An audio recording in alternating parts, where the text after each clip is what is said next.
Board of Education. And I'm running for the board because I think we would all agree that there's nothing more essential to our society than public education. There's no institution more essential. And there's no challenge more critical than making sure that every young person has access to a high-quality education that allows them to fulfill their potential and live out their dreams, and that isn't happening for all of our young people right now.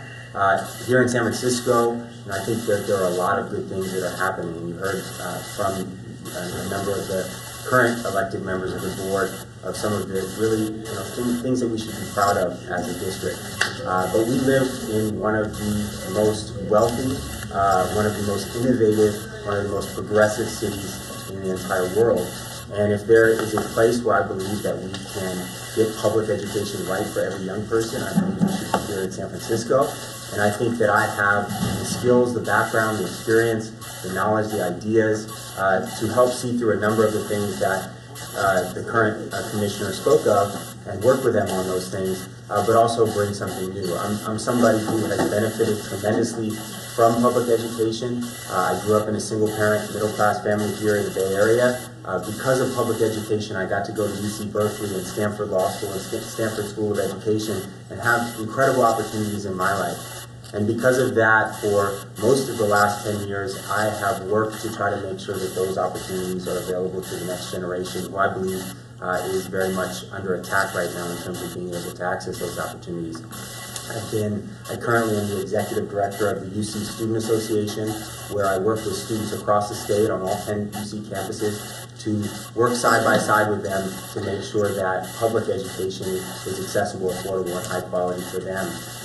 This year, for the first time, because of our efforts, for the first time in about 10 years, we're looking at potentially tuition freeze. And this next year, if Prop 30 doesn't pass, because of the work that we've done, we can see at least not an increase in tuition. And I think I bring that perspective as a student advocate, as an organizer, as someone who knows how to access resources and work hard to make sure that we can be innovative about the way we do it, to be able to bring that to the board. I founded a group here in San Francisco called Citizen Hope, where we work with a number of different schools, bringing in hundreds of new volunteers, thousands of dollars, partnering with schools to do regular read-alouds, to do supply drives. My focus over the past few years has been doing everything I can to engage our larger San Francisco community about how to support our schools. I also serve on the Public Education Enrichment Fund Committee, Community Advisory Committee with Glenn. We've served on that committee for a few years, as well as the Restorative Justice Task Force. Before that, so I've been very involved in advising the school board and in the operations of the board. I bring, as I said, I think a range of experience which will allow both for me to participate as a student advocate, a policy analyst, and as an executive director in ensuring that the things we're doing are successful, but also bring in a number of new things as well. So I look forward to your questions.